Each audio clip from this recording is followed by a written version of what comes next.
अस्सलामु अलैकुम नाजरीन, आज हम बात करेंगे इन दो लड़कों की जिन्होंने अमेरिका को गजा पर हमले करने से रोकने के लिए CIA के सिस्टम को हैक किया। बना वक्त ज़ाय किए वीडियो को शुरू करते हैं। अक्टूबर 2015 CIA headquarter Virginia. John Brennan को एक अननोन नंबर से कॉल आती है।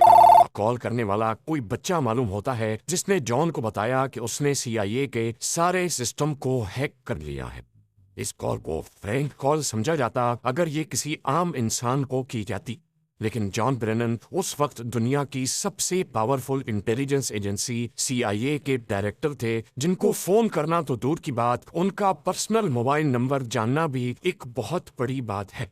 ये कहानी है उन दो बच्चों की जिन्होंने CIA के सारे सिस्टम को हैक करके अमेरिका जैसी सुपर पावर को तिगनी का नाच नचा दिया था। वो बच्चे कौन थे और उन्होंने क्यों और कैसे ये कारनामा अंजाम दिया था। क्रेजी विद AI की वीडियोस में एक बार फिर खुश आमदीद। नाजरीन, जब कॉलर से उसकी डिमांड पूछी जाती है तो वो कहता है कि अमेरिका मिडिल ईस्ट खसूसन फ़लस्तीन में हमले बंद करे और दुनिया को पुरअमन रहने दे। उसकी फोन कॉल से पहले ही CIA को मालूम पड़ चुका था कि उनका सिस्टम हैक हो चुका है। ये हैकिंग CIA समेत अमेरिका को क्या नुकसान पहुंचा रही थी, इसका आइडिया आपको वीडियो में आगे चल के हो जाएगा। कॉल बंद होते ही पूरी अमेरिकन गवर्नमेंट और CIA हरकत में आ गई, और क्योंकि एक बच्चे ने इतनी बड़ी इंटेलिजेंस एजेंसी को हैक किया था तो ये CIA के लिए काफी शर्म का मकाम था। आपको यहाँ बताते चलें कि CIA के एजेंट्स सिर्फ इसी में अपनी हार मानते हैं अगर उनकी सिर्फ आइडेंटिटी डिस्क्लोज हो जाए। यहाँ तक कि लैंगली वर्जीनिया में CIA हेडक्वार्टर्स के अंदर स्टारबक्स की एक ब्रांच है जो ऑफिसर्स को जिन कप्स में कॉफी देते हैं उन पर कोई लोगो नहीं होता और ना ही किसी एजेंट का नाम लिखा होता है। उसकी वजह यह है कि उन कप्स को ट्रेस करके एजेंट्स तक ना पहुंचा जा सके। अब आप आइडिया लगा लें कि जो CIA छोटी छोटी चीजों में इतनी एहतियात करती है, उसके लिए उनका सिस्टम हैक हो जाना कितनी बड़ी बात होगी। इन्वेस्टिगेशन स्टार्ट हुई तो मालूम पड़ा कि ये कॉल अमेरिका से मीलों दूर इंग्लैंड के शहर लेस्टरशायर से एक 15 साल के बच्चे ने की थी। ये बच्चा खुद को क्रैका कहता था और उसने एक हैकिंग कम्युनिटी बना रखी थी जिसका नाम क्रैकास विद एटीट्यूड था। पर इसने CIA को हैक कैसे और क्यों किया था, इसके बारे में जानने के लिए हमें थोड़ा और पीछे 2008 में जाना पड़ेगा, जहां से कहानी की शुरुआत होती है। 2008 में अमेरिका की स्टेट वर्जीनिया में एक दूसरा लड़का था जिसकी पहचान डिफॉल्ट के नाम से होती है, और ये वीडियो गेम्स का बहुत शौकीन था। उसने वीडियो गेम्स में जीतने के लिए गेम्स की प्रोग्रामिंग में घुसकर कुछ चेंजेस करना शुरू कर दी। वो ऑनलाइन गेम्स जैसा कि काउंटर स्ट्राइक को अपने हिसाब से तब्दील करता और उसके रूल्स को चेंज करके बड़ी आसानी से गेम जीत जाता था, यानी कि वो चीट्स बनाता था। वो चीजों को अपने हिसाब से चलाने लगा और ये सब कुछ उसने इंटरनेट से ही सीखा था। डिफॉल्ट नामी लड़के को इस सब की इंस्पिरेशन एनोनिमस नामी हैकिंग ग्रुप से मिली थी, जो कि 2008 में काफी फेमस हो चुका था। एनोनिमस ग्रुप उस वक्त अक्सर न्यूज की हेडलाइंस बना देता था। ये ग्रुप अपनी आवाज उठाने के लिए बड़ी बड़ी वेबसाइट्स हैक करता और उन पर अपनी मर्जी का मैसेज लिख देता था। ये सब कुछ देखकर डिफॉल्ट एनोनिमस से काफी इम्प्रेस हुआ और फिर उसने भी हैकिंग की दुनिया में कदम बढ़ाना शुरू कर दिए। डिफॉल्ट ने आहिस्ता आहिस्ता छोटी मोटी वेबसाइट्स हैक करना शुरू कर दी, लेकिन वो कुछ बड़ा करना चाहता था जिसके लिए उसको भी किसी हैकिंग ग्रुप की जरूरत थी। लिहाजा डिफॉल्ट एनॉनसेक नाम के एक हैकिंग ग्रुप में शामिल हो गए। ये ग्रुप पहले भी कई वेबसाइट्स हैक कर चुका था, लेकिन ये हैकिंग ज्यादातर पॉलिटिकल पर्पस के लिए की जाती थी।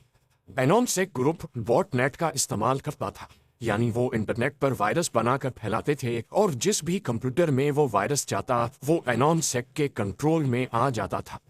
वो तमाम कंप्यूटर्स जिनमें वायरस होता है उसको बॉट, जबकि कंप्यूटर्स के इस पूरे नेटवर्क को बॉटनेट कहते हैं। क्योंकि एनॉनसेक का मेंबर होने की वजह से डिफॉल्ट के पास भी इस बॉटनेट का एक्सेस था, और उसने देखा कि इस बॉटनेट में एक कंप्यूटर ऐसा है जो कनाडा के एक मेडिकल कॉलेज का था। डिफॉल्ट ने उस कंप्यूटर पर थोड़ी सी मेहनत की और उस मेडिकल कॉलेज के फाइनेंशियल रिकॉर्ड्स तक रसाई हासिल कर ली।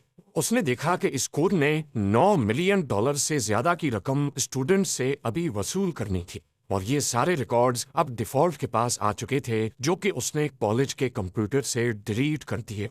डिफॉल्ट की पहली हैकिंग कामयाब हो चुकी थी। इसकी वजह से मेडिकल कॉलेज का सारा निज़ाम धर्म भरम हो गया। ये पहली हैकिंग तो इसने शरारत में की थी, लेकिन अगली हैकिंग गुस्से में की गई। 2014 में डेनमार्क की गवर्नमेंट ने एक शर्मनाक लॉ पास किया, जिसके मुताबिक जानवरों के साथ जिनसी ज्यादती की जा सकती है। ये खबर पूरी दुनिया में एनिमल राइट एक्टिविस्ट को बहुत बुरी लगी। डिफॉल्ट के पास खुद भी एक कुत्ता था जिसको वो बहुत प्यार करता था। लिहाजा डिफॉल्ट ने गुस्से में आकर अपने ग्रुप के साथ मिलकर डेनमार्क की ऑफिशियल वेबसाइट को हैक किया और उस पर बड़ा बड़ा लिख दिया कि क्या आप जानते हैं कि आपकी सरकार जानवरों से ज्यादती की इजाजत देती है। ना सिर्फ इतना, बल्कि डिफॉल्ट ने बॉटनेट का इस्तेमाल करके इस लॉ के फेवर में जितनी भी वेबसाइट्स बनाई गई थीं उन पर अटैक करके उनको भी बंद कर दिया। डेनमार्क की ऑफिशियल वेबसाइट हैक होने की वजह से ये बात फैल गई और पूरी दुनिया में डेनमार्क के इस कदम की मजम्मत होने लगी। लोग डेनमार्क को बुरा भला कहने लगे। आखिरकार डेनमार्क की सरकार ये प्रेशर बर्दाश्त ना कर पाई और अगले ही साल उनको ये फैसला वापस लेना पड़ा। डिफॉल्ट अपने मकसद में पहली बार कामयाब हो चुका था, पर लोग इसका क्रेडिट अनोनिमस ग्रुप को देने लगे, क्योंकि उस वक्त यही हैकिंग ग्रुप हेडलाइंस बनाता था। ये बात डिफॉल्ट को बिल्कुल पसंद नहीं आई कि इतना बड़ा कारनामा किया तो उसने, लेकिन इसका क्रेडिट कोई और ले रहा है। लेकिन उसने हिम्मत नहीं हारी और अपना काम जारी रखा। दूसरे हैकर्स की तरह डिफॉल्ट भी अपनी आइडेंटिटी डिस्क्लोज नहीं करता था। उसको मालूम था कि हैकिंग की वजह से अगर कभी वो ट्रेस हो गया तो इसका अंजाम काफी भयानक हो सकता है। वो नॉर्मली अपने घर का वाईफाई इस्तेमाल नहीं करता था, बल्कि उसने एक सैटेलाइट कनेक्शन खरीद रखा था जिसको उसने अपने घर से काफी दूर इंस्टॉल किया हुआ था, और वहां से अपने घर तक एक प्राइवेट नेटवर्क के जरिए वो इंटरनेट इस्तेमाल करता था। उसका कंप्यूटर भी काफी सिक्योर था, यहाँ तक कि इस सिक्योरिटी की वजह से उसका कंप्यूटर ऑन होने में 30 मिनट लगा था। मगर अपनी प्राइवेसी की खातिर उसको इतना इंतजार करने में कोई मसला नहीं था। खैर, अभी तक आपने इस कहानी के सिर्फ 2 कैरेक्टर्स के बारे में जाना है। एक है क्रेका जो कि इंग्लैंड, और दूसरा डिफॉल्ट जो यूएसए में रहता था।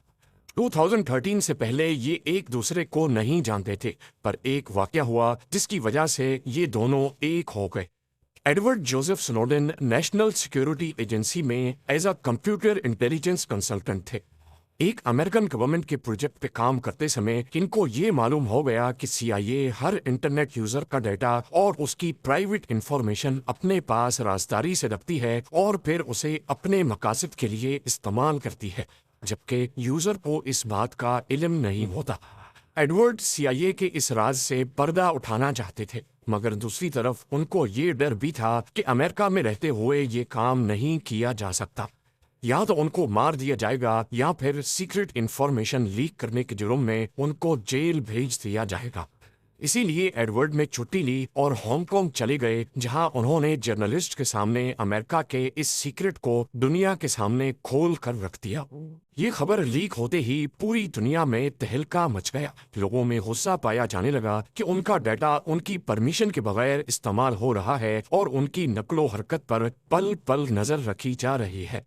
इसी बात पर रिएक्शन के तौर पे डिफॉल्ट और क्रेका का आपस में कांटेक्ट हुआ। दोनों ने अमेरिकन गवर्नमेंट और CIA को सबक सिखाने का फैसला कर लिया। वो CIA को एहसास दिलाना चाहते थे कि लोगों की पर्सनल इंफॉर्मेशन जब लीक होती है तो कैसा महसूस होता है। क्रेका और डिफॉल्ट का मकसद एक था। डिफॉल्ट अपनी आवाम की प्राइवेसी खत्म करने पर USA से बदला लेना चाहता था, जबकि क्रेका गाजा पर किए जाने वाले हमलों का बदला लेना चाहता था। यानी दोनों का दुश्मन अमेरिकन सरकार थी। सबसे पहले उन्होंने अमेरिकन नेशनल इंटेलिजेंस एजेंसी के डायरेक्टर जेम्स क्लेपर का फोन नंबर पब्लिक कर दिया और किसी को भी सिर्फ गूगल करने से उनका फोन नंबर मिल जाता। अब वो किसी और हाई प्रोफाइल आदमी को हैक करना चाहते थे और उन्होंने CIA के डायरेक्टर जॉन ब्रेनन को हैक करने का मिशन संभाल लिया। क्रेका ने इंटरनेट पर जॉन के बारे में सर्च करना शुरू किया तो उसका एक पब्लिक फोन नंबर सामने आया। उसने देखा कि वो नंबर वेरिजॉन का था, जो कि एक अमेरिकन मोबाइल ऑपरेटर है।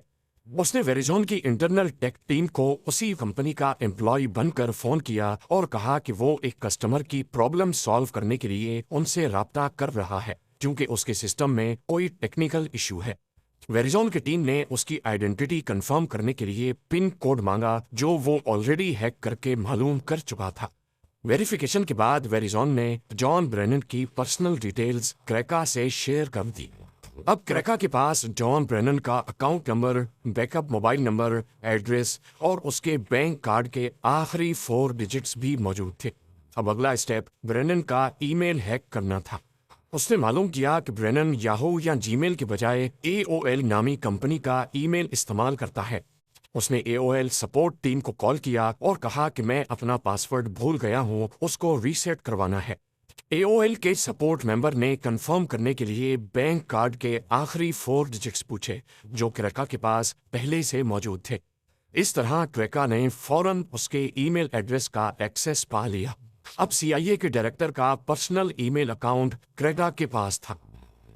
उसने जॉन ब्रेनन का प्राइवेट ईमेल खोला जिसमें सारे इंपॉर्टेंट और टॉप सीक्रेट डॉक्यूमेंट्स मौजूद थे। दूसरे CIA ऑफिसर्स का डेटा, उनके सोशल सिक्योरिटी नंबर्स और गवर्नमेंट से मिलने वाली इंस्ट्रक्शंस। तब तक ब्रेनन को भी खबर हो चुकी थी कि उसका ईमेल अकाउंट हैक हो चुका है और उसने फौरन अपना अकाउंट बंद करवा दिया। मगर अब काफी देर हो चुकी थी क्योंकि क्रैका ये सारा डेटा अपने पास डाउनलोड कर चुका था। क्रैका ने एक एक करके सारे ऑफिशियल डॉक्यूमेंट्स पब्लिक करना शुरू कर दिए जिससे पूरे अमेरिका में एक कोहराम मच गया। पूरी दुनिया में CIA की बदनामी हो रही थी। अब उनके लिए हैकर्स को पकड़ना मजबूरी बन चुका था। वो हर हाल में जल्द अज जल्द उनको पकड़ना चाहते थे लेकिन वो कोई भी सुराग हासिल नहीं कर पाए। जॉन ब्रेनन को फोन करने के कुछ दिनों के बाद क्रैका ने डिपार्टमेंट ऑफ जस्टिस के 9,000 जबकि FBI के 20,000 एजेंट्स की पर्सनल इंफॉर्मेशन सोशल मीडिया पर शेयर कर दी। ये सब कुछ करने के बाद क्रैका आराम से अपनी जिंदगी गुजार रहा था। वो समझता था कि शायद उसे पकड़ना नामुमकिन है। लेकिन दूसरी तरफ डिफॉल्ट, जो कि USA का ही रेजिडेंट था, वो अब परेशान रहने लगा। उसे डर था कि अगर वो पकड़ा गया तो उसकी शामत आने वाली है। शायद वो कभी पकड़े ना जाते अगर डिफॉल्ट से ये गलती ना होती। उसने नशे में अपने दोस्त को बता दिया कि CIA को हैक करने के पीछे उसी का हाथ है। बस ये गलती डिफॉल्ट और क्रैका दोनों को ले डूबी। चंद दिनों के बाद FBI ने डिफॉल्ट के कमरे में छापा मारा और उसको घसीटते हुए ले गए। इंटेरोगेशन के दौरान क्रैका का नाम भी सामने आया जिसको ब्रिटिश पुलिस की मदद से अरेस्ट करवा लिया गया। क्रैका का असल नाम केन कैम्पबेल जबकि डिफॉल्ट का नाम जस्टिन ग्रे लिवरमैन है। कम उम्र होने की वजह से क्रैका को 2 साल की कैद सुनाई गई जबकि डिफॉल्ट, जो कि डायरेक्टली CIA की हैकिंग में इन्वॉल्व नहीं था, उसको 5 साल की सजा सुनाई जाती है।